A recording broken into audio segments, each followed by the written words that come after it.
আজকে সকালে দেখো ঘুম ভাঙার সাথে সাথে একটা মিষ্টি রোদের দেখা পেয়েছি। আসলে বাবা এসে চট করে জানলাগুলো খুলে দিয়েছে, সেজন্যই দেখতে পেয়েছি। যাকে এদিকে দেখি রেমু এখনো ঘুমিয়ে আছে, আর মা বাগান থেকে কত সুন্দর তরতাজা শাক তুলে এনেছে। রেমু যেহেতু ঘুমিয়ে আছে আমি ডাকছিলাম কিন্তু আসেনি, তো একাই বিস্কিট খেয়ে মুড়ি নিয়ে বসে পড়েছি। ঘুগনি মুড়ি মানে সবসময় পছন্দের। তারপর একটু পড়াশোনা করছিলাম, আর এদিকে মা শাক কাটতে বসে গল্প জুড়েছে আমার সাথে। যাই হোক, এদিকে সময়ও পেরিয়ে যাচ্ছে, তো আমি তাই জন্য ঝটপট করে ওষুধটা খেয়ে নিলাম। বাবা বাজার থেকে ফিরে বাগানে দিয়ে গেছিলো, কিছু শাক তুলে এনেছে, তো রান্নায় দিয়ে দেওয়া হবে। আর এই যে মা ডিম ভাজা করেছে, ডিম ভাজা হচ্ছে পান্তা আর মুড়ি দিয়ে খাওয়া হবে। মা বাবা পান্তা খাবে, আমি মুড়ি খাবো। গতকাল ওই যে লোকজনের জন্য ভাত রান্না করা হয়েছিল, কিছু ভাত বেশি ছিল। যাই হোক, তো মা এখানে একটু কাজ করছে, আর বাবা খাওয়া দাওয়া শেষ করে নিয়ে তারপর বেরোবে, একটা জায়গায় যাবে।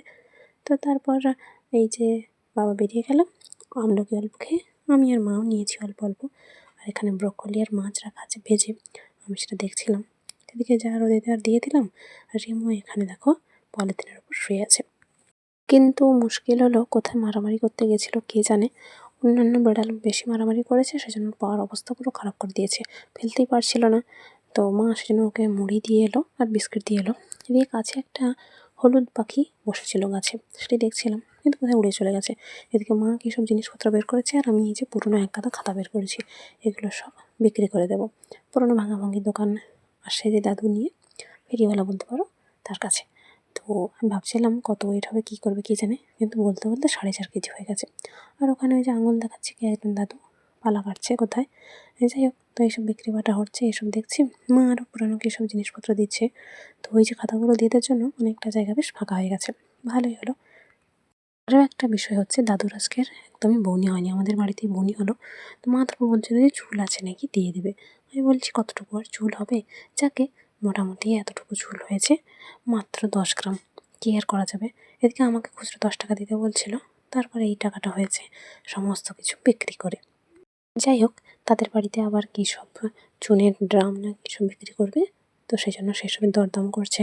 আর আমি এদিকে পুকুর পাড়ে গিয়ে পুকুরের সুন্দরভাবে ছবি তুলছি, দেখতে ভালো লাগছে। তারপর ভাবলাম ঘরের থেকে একবার যাই।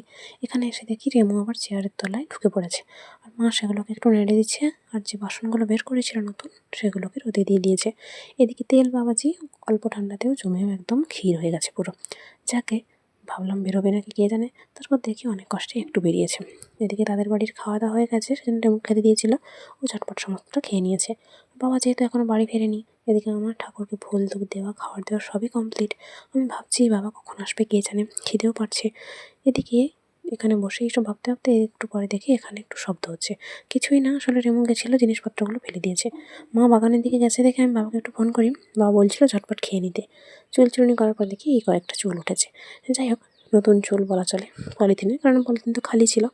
তারপর আর কি, আমার আর মার জন্য এই যে মা ভাত তরকারি বাড়ছে, আর আমি বসে বসে দেখছিল।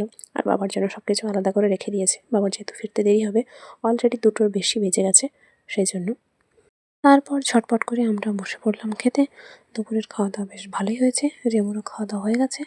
আরও কী সব কাঁটা ছিল, মা সেগুলো ওকে দিল, ভাত তো আগেই দিয়েছিল, তো ও বসে বসে সেগুলোই খাচ্ছে। এখানে বাবার জন্য খাবার ঢাকা দেওয়া আছে, বাবা আসতে আমার মাথায় এরকম হেলমেট চাপিয়ে দিয়েছে। যাই হোক, বাবা আবার মিষ্টিও এনেছে, শরীরটা ভালো লাগছিল না বাবা বলছিল, সেই জন্য ওষুধ দিতে বলতে আমি ওষুধ দিলাম। জল বোতলের জল খেয়ে শেষ করে দিয়েছে, তো আমি খালি বোতলটাই দেখছিলাম। এদিকে ব্যাগে কিছু নতুন পলিথিন ছিল, সেটা বের করে রাখলাম। আর বাবা ওষুধ খাবে বলছিল, তো সেজন্য ওষুধ এনেছে, শেষ হয়ে গেছে আগেরটা, আমার ওষুধ এনেছে। তারপর বাবা স্নান করে এসে ফুল ধূপ দিয়ে খেতে বসে পড়লাম, আর আমি শুয়ে পড়েছি। যতক্ষণ বাবা আসছিল না খাওয়ার পাহারা দিচ্ছিলাম, তারপর এসে শুয়ে পড়েছি। বেশ গরম গরম বিছানাপত্র। এদিকে বিকালে দেখি বাবা তখন ঘুমিয়ে আছে, রেমু ঘুমিয়ে আছে। চেনটা একটু খারাপ হয়েছিল, বাবাকে বলতে বাবা ঠিক করে দিয়েছে, লাগাতে পারছিলাম না। চকলেট ছিল 6টা, এখান থেকে একটা খেয়ে নিলাম, বেশ ভালোই হলো। এদিকে বাবা যে মিষ্টি এনেছে, মা বের করে ঠাকুরের কাছে দিয়েছে, আমার মন ছিল একটু ছবি তুললাম, কুড়িগুলো সাজিয়ে দিয়েছি।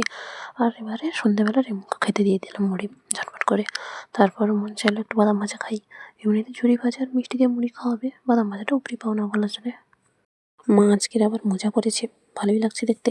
আমি ঝটপট ওষুধ খেয়ে নিলাম, আর মার সাথে একটু ইয়ার্কি ফাজলামি করছিলাম। তারপর বাবাকে ফোন করে একটু কথা বলে নিয়ে সময় মতো ওষুধ খেয়ে নিলাম। আরও একজনের সাথে কথা বলছিলাম, তার শরীরটা ভালো নয়। যাই হোক, কথা বলতে বলতে মন চাইলো চাঁদের ছবি একটু তুলি, চাঁদ কেমন লাগছে দেখি। দেখি চাঁদটা অসাধারণ লাগছে, পূর্ণিমা চলে গেলেও চাঁদটা দেখতে এত ভালো লাগছে কি বলবো। এদিকে মন চাইলো বলে দোলনায় বসে একটু ছবিও তুলে নিলাম। যাই হোক, রেমু তো ঘুমিয়ে গেছে আর মা অনেকদিন পরে সিনেমা চালিয়েছে, বাংলা সিনেমা। ভালোই হচ্ছে, বেশ দেখতে লাগছি। মাও দেখছে, আমিও দেখছি। রাতের খাওয়া দাওয়ার সময় ঝটপট করে সবাই খেতেও বসে পড়েছি। ডাল, আলু বেগুন মলা আর চালতার চাটনি অসাধারণ আমার কাছে। অন্য কারোর কাছে কেমন লাগবে জানি না। তারপর ঝটপট করে খাওয়া দাওয়া শেষ করে নিয়ে মা বলছে, আমাকে একটু এমনি দিবি? গ্লাসে সবার গলে দিয়ে তো মাকে এমনি কিছুটা দিলাম। তারপর জানি আমি আমার গ্লাসে শুধু খাবো, মা দেখে আরও একটা গ্লাস নিয়ে হাজির। যাই হোক, দুজনের গ্লাসে দিলাম।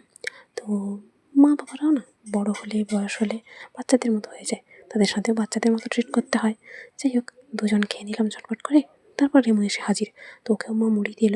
তারপর ও শুতে গেছে আর বাবা ওর পায়ে হাত দিয়ে দেখছিল কোথায় লেগেছে, কী ব্যাপার। যাই হোক, ও একটু আদর খাচ্ছিল। তারপর কুঁড়িটা সুন্দরভাবে ফুটে গেছে দেখছি, রেমু ঘুমিয়ে গেছে। বিষয়টার পরে ঘুমাই, টাটা।